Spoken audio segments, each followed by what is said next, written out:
Olá, sejam muito bem-vindos. Eu sou a professora Deneva e estou aqui hoje para juntos aprendermos sobre semelhanças e diferenças entre jogos e brincadeiras de diferentes épocas e lugares. A nossa aula é de Geografia para as turmas do módulo 1. Vamos iniciar com o desafio da aula anterior. Quais os espaços de convivência existentes na sua comunidade para discussão e proteção dos direitos? Eu trouxe dois espaços, que são importantes locais de encontro das pessoas para que isso aconteça.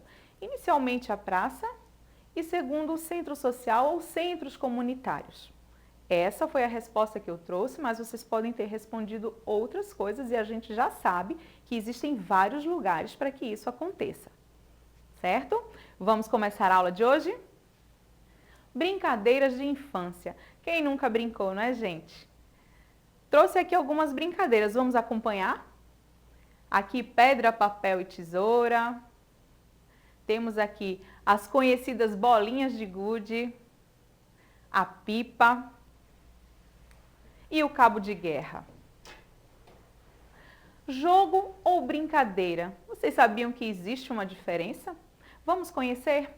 O jogo pressupõe a existência de uma competição e de um vencedor.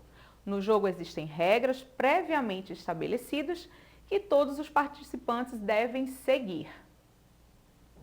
Na brincadeira não existem regras, ou essas são criadas pelos participantes de forma livre. Não existe um vencedor nem uma competição. O foco do brincar não está, portanto, na competição nem em vencer, e sim na cooperação e, sobretudo, na diversão. Aqui nós temos um exemplo de amarelinha, nós temos lá em cima o peão, que também são brincadeiras que fazem parte desse universo. Brincadeiras ao longo do tempo. Quando você olha uma criança com os olhos grudados em frente à TV, manejando um videogame, pode não imaginar que a infância já foi muito mais perigosa ou divertida, dirão alguns. Concordam? Desde as primeiras brincadeiras de correr, de esconde-esconde, que duraram por décadas, até os robôs e óculos de realidade virtual dos dias de hoje, a tecnologia sempre esteve aliada a uma experiência mais prazerosa para os pequenos. Com o tempo, a preocupação crescente com a segurança mudou a dinâmica das brincadeiras e o maior acesso às tecnologias de ponta trouxe inovações mais rapidamente. Hoje, os jogos em rede são febre e óculos de realidade virtual são sonhos de consumo, mas alguns clássicos resistem aos anos e ainda fazem sucesso entre os pequenos, dos jogos de tabuleiro às bolas de gude. Da peteca dos índios, dos indígenas, a amarelinha.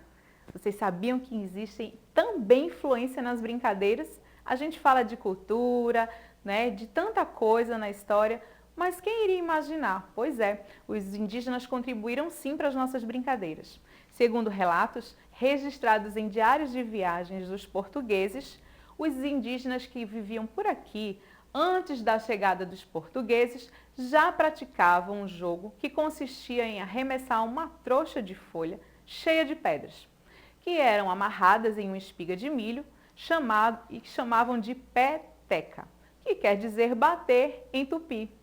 Olha que interessante, aqui embaixo a gente traz a imagem de uma peteca.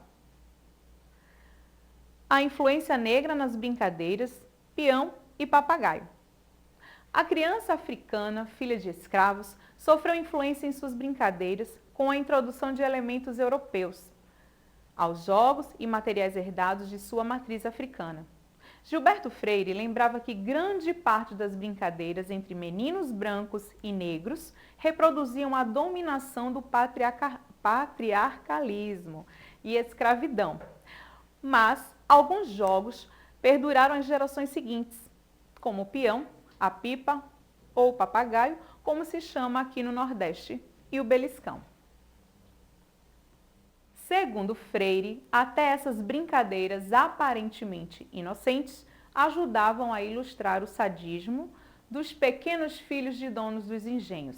Ele cita as práticas de lascar-se o peão ou de comer-se o papagaio do outro, papagaio alheio, que era destruído por meio da lasca, isto é, lâminas de vidro ou caco de garrafa, oculto nas tiras de pano de rabo dessas pipas utilizadas. Inclusive, muitos garotos se machucavam com o que chamávamos de cerol, que ainda hoje se utiliza, mas, ó gente, não é proibido, hein, o uso do cerol, que era uma mistura de cola branca com cacos de vidros triturados até virar em pó e ferrugem. Primeira metade do século. Simbora para a rua? A primeira metade do século XX, o mais comum era ir para a rua brincar. Por isso se popularizaram brincadeiras coletivas, onde era necessário um grande número de pessoas para que ficasse divertido. Pesquisadores apontam como sendo dessa época jogos como o pula-carniça, que consistia em pular sobre outras crianças agachadas. Outras brincadeiras de rua que se popularizaram na primeira metade do século passado e foram bastante difundidas até os anos 80 e 90. Barra-bandeira, o pique-esconde, o pega-pega e o pega-congelou. Algumas brincadeiras que eu tenho certeza que vocês conhecem.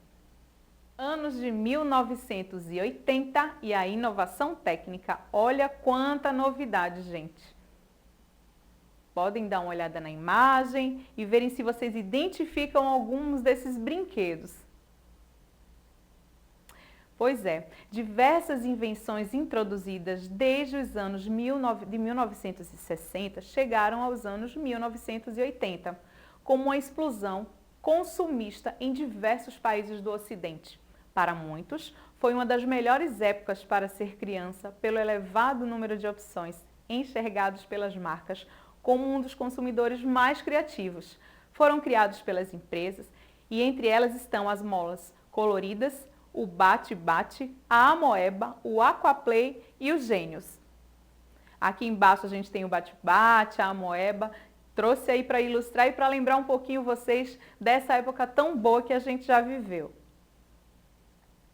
Nos anos 1990, chegaram os tazos, febre introduzida pela Elma Chips, o pega-tazo, os tamagotchis, o pirocóptero, ioiôs da Coca-Cola, os geloucos, que era também da Coca, né? Pega-vareta, entre outros. Havia também o cubo mágico, que se tornou um clássico e ficou famoso nessa época. Inclusive, gente, tem até campeonato de cubo mágico. Vocês sabiam? Enfim, chegamos à era dos videogames. O Atari foi um dos videogames mais populares do Brasil, mas a febre mesmo veio com o Nintendinho, que chegou no início dos anos de 1990. Outros consoles que ficaram populares foram os da Sega, como o Master System e o Mega Drive. Cada dia uma evolução diferente e uma novidade. Deixa eu voltar aqui. Daqui para o futuro, robôs e realidade virtual. Hoje podemos citar ao menos duas febres entre os pequenos, e ambas são eletrônicas, os jogos Minecraft e Angry Birds. Existem diversos outros produtos e grande parte deles são sazonais, ligados aos desenhos animados. Há ainda um movimento que quer retomar o uso dos brinquedos educativos, feitos de madeira e com estímulo à sustentabilidade. Jogos eletrônicos versus brincadeiras tradicionais. Para as brincadeiras tradicionais, nós veremos três argumentos. O primeiro se refere ao resgate e à transmissão de uma cultura tradicional que as crianças precisam aprender a valorizar. O segundo é o de que essas brincadeiras são geralmente brincadas em grupo, propiciando a sociabilidade, a interação que a gente já falou bastante aqui. E o terceiro aponta para a qualidade de vida, haja vista que nesse tipo de atividade o movimento corporal é obrigatório. Pense nisso. Não se trata de supervalorizar a prática das brincadeiras tradicionais em relação aos jogos eletrônicos. Os dois tipos de atividades apresentam características distintas que podem ser muito bem utilizadas, desde que utilizadas sabiamente. Correto? Chegamos ao nosso desafio de hoje e eu quero que você registre em seu caderno quais os tipos de brincadeiras mais comuns em sua comunidade. Será que são as brincadeiras de rua ou as brincadeiras mais tecnológicas? Segundo, escreva 2 brincadeiras que você brincou na sua infância.